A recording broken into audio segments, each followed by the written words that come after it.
tient particulièrement à cœur le francophone et je dirais même l'ardent francophile que je suis.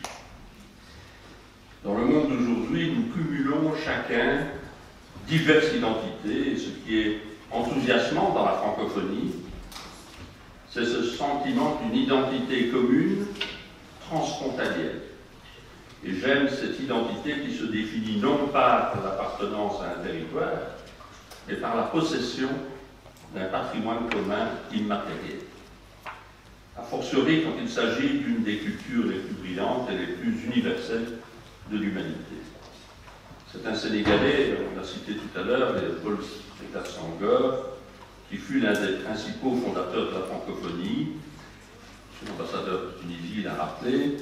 Il a très joliment défini celle-ci de la manière suivante: un humanisme intégral qui se tisse autour de la terre. J'aime aussi cette idée qu'une identité ne dépend pas principalement du hasard qui nous a fait naître à tel ou tel endroit, mais puisse s'acquérir par un acte de volonté, en l'occurrence l'apprentissage du français. Je suis également attaché au multilinguisme, d'abord, j'y reviendrai parce que je suis belge, mais aussi pour des raisons plus philosophiques. Je suis attaché au multilinguisme parce que je suis attaché au pluralisme, tout simplement. C'est un acquis fondamental des démocraties libérales d'avoir constamment rappelé l'évidence qu'il n'existe pas de société sans une diversité irréductible des intérêts et des opinions. Il existe des identités politiques, des identités religieuses, mais également des identités culturelles, et ces dernières, sans se réduire à celle-ci, s'enracinent le plus souvent dans une identité linguistique. Le pluralisme démocratique permet de gérer pacifiquement la conflictualité irréductible d'une société pluraliste tout en se gardant d'en dissoudre les identités constitutives.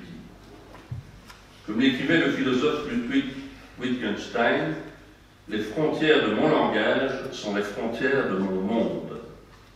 Il voulait dire par là que la conception que j'ai du monde est fonction de l'étendue de mes connaissances et donc très concrètement de l'étendue de mon lexique et de mon vocabulaire. Mais il voulait également dire qu'en se limitant à la maîtrise d'une langue unique, nous restons prisonniers d'un univers de sens particulier. Apprendre une langue étrangère, c'est entrer dans une toute autre conception du monde. Une société multilingue permet de cumuler les identités, et vu qu'une langue constitue une altérité radicale, l'existence de plusieurs langues dans un pays le rend évidemment beaucoup plus complexe, et donc c'est vrai, plus difficile à gérer. Mais comme on le rappelle constamment, c'est aussi une source de richesse considérable en raison même de cette interculturalité. La relation existant entre le multilinguisme et l'unilinguisme est plus complexe qu'une simple opposition. Il s'agit d'une dynamique existant depuis toujours entre les forces d'unification et de diversification au sein d'une société. À mon sens, la meilleure manière de comprendre cette dynamique est de relire l'histoire de la tour de Babel.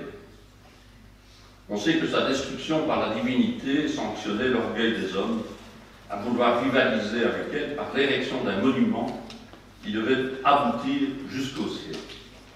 Le passage éclairant est le suivant, je cite: « Descendons et confondons là même leur langue, en sorte qu'ils ne comprennent plus chacun la langue de l'autre.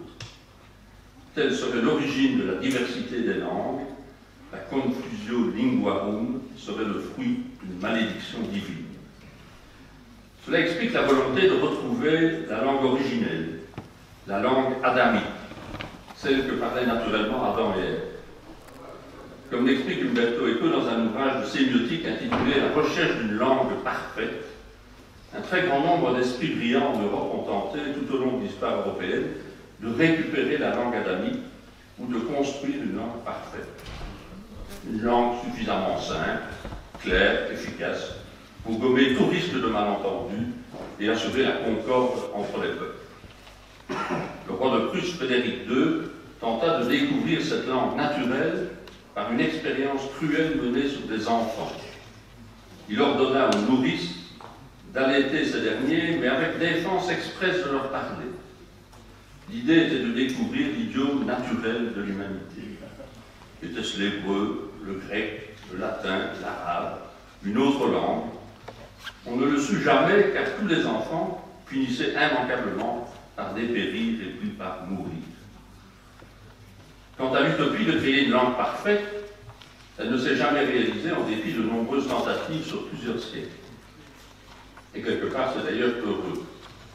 Mais cela a donné naissance à des choses à la fois très intéressantes et très utiles.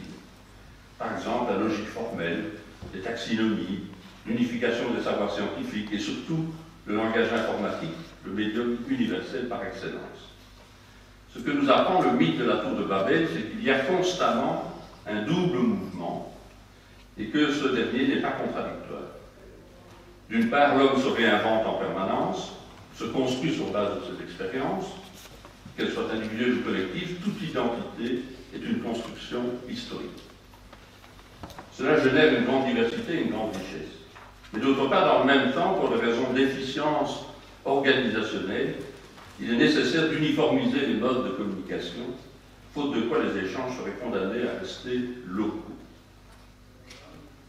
Le français, qui est aujourd'hui pratiqué par un peu moins de 300 millions, si je ne me trompe, de personnes dans le monde, a été unifié au cours de plusieurs siècles à partir de l'ordonnance de Villers-Cotterêts, adoptée par François Ier, qui imposa cette langue comme langue administrative jusqu'aux lois Ferry de la Troisième République, qui en imposait l'usage sur tout le territoire d'abord et à son empire ensuite.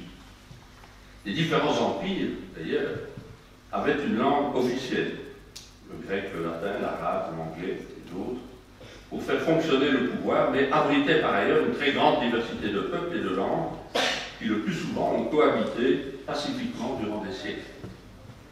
La plupart des pays ont une langue officielle qui est celle parlée par le groupe numériquement dominant.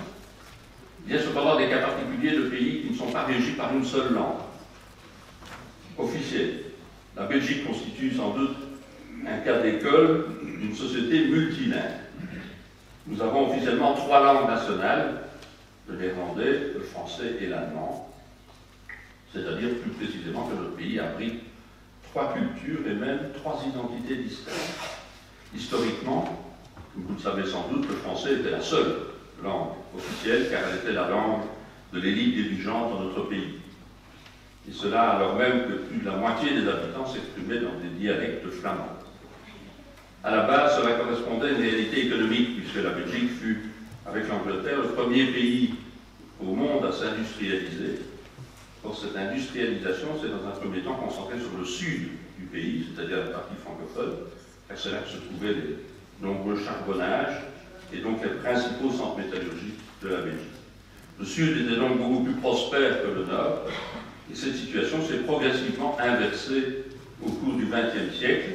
Cette domination francophone et l'imposition du français comme langue officielle a d'ailleurs engendré de nombreuses brimades et des vexations au nord du pays, et en conséquence un ressentiment qui, avouons-le, ne s'est jamais véritablement éteint. À partir des années 1970 est progressivement mise en place une structure fédérale d'une grande complexité, de manière à assurer la coexistence des 2 grandes communautés de la Belgique. Et cette coexistence est-elle pacifique? Les conflits linguistiques n'ont heureusement jamais fait couler de sang en Belgique. Ce que nous avons de temps à autre, c'est vrai, ce sont des querelles communautaires. Et par un étrange et heureux paradoxe, notre gouvernement fédéral, qui comprend, ou plutôt qui comprenait, il y a quelques mois encore, un parti nationaliste flamand, est le premier gouvernement depuis plusieurs décennies à n'avoir connu aucune querelle communautaire, c'est-à-dire ces 5 dernières années. Avant qu'il n'entre en exercice, il a été expressément décidé que ce gouvernement se cantonnerait aux questions ou aux matières socio-économiques. Dans le domaine politique, la règle de base en Belgique est de laisser chacun s'exprimer dans sa langue, ce qui implique aussi de la comprendre pour que l'échange soit possible. Et en tant que ministre fédéral, je suis en général tenu de prononcer des discours bilingues. Cela différencie fortement les discours politiques en Belgique et les discours politiques en France.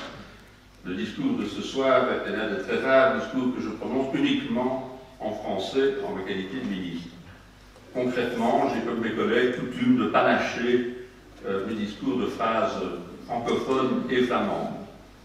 Ce panachage est indispensable. Tout le monde en Belgique sait qu'il s'agit d'une fiction, car un ministre est soit francophone, soit flamand, mais cette fiction correspond à une nécessité. Et ce n'est pas uniquement une question de courtoisie par rapport à l'autre communauté, c'est une façon réitérée d'affirmer l'égale dignité des communautés de la Belgique. Le défi est de faire vivre et d'alimenter constamment une identité commune, l'identité belge à côté des identités communautaires. Cette identité commune se réinvente continuellement, entre autres via les politiques communes que nous menons à travers l'État fédéral. Cela concerne aussi bien notre gestion du passé, par exemple la question qui se pose actuellement sur notre héritage colonial, que la question du futur, et en particulier des générations futures, comme la réforme des pensions et la politique climatique en sont deux beaux exemples. Situé au cœur de l'Europe, le modèle belge est de nature à inspirer les rapports entre peuples au niveau de cette organisation regroupant des peuples et des cultures très diversifiées et l'Union européenne. Ce vaste ensemble de pays démocratiques ne peut évidemment être régi selon une logique impériale avec une seule langue officielle. Raison pour laquelle, dans l'idée de protéger ces cultures et d'en assurer l'égale dignité, les institutions fonctionnent avec une pluralité de langues officielles et une impressionnante logistique de traduction simultanée. La richesse d'une société réside dans la multitude des identités qu'elle abrite.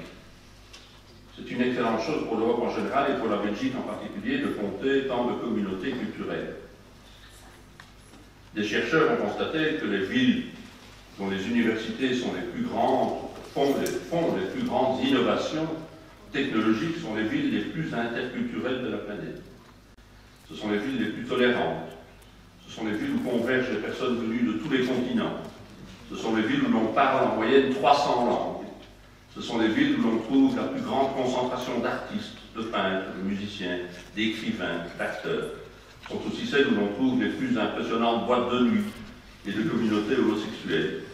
Plus grande est la diversité, plus grande est l'innovation. Mais la coexistence pacifique des identités n'est pas automatique. Il faut que ces identités soient évolutives, plurielles et tolérantes. L'identité d'une personne ou d'une communauté ne doit pas être figée, enracinée dans le passé. Elle doit évoluer avec le temps, car le monde change chaque jour. L'identité doit être plurielle. Nous avons chacun différentes identités qui coexistent en nous. Nous nous définissons par notre conviction philosophique, mais aussi par notre milieu d'origine, par notre région, par notre langue, par notre profession, par nos opinions politiques, par nos préférences, par nos loisirs, par nos pratiques sportives. Nous appartenons à quantité d'ensembles et de sous-ensembles, et cela nous amène à fréquenter quantité de gens. L'identité doit être enfin tolérante, elle doit supporter l'existence d'autres identités, d'autres manières de voir, de vivre, de penser et de parler. Elle ne peut prétendre à l'exclusivité. Je vous remercie de votre attention.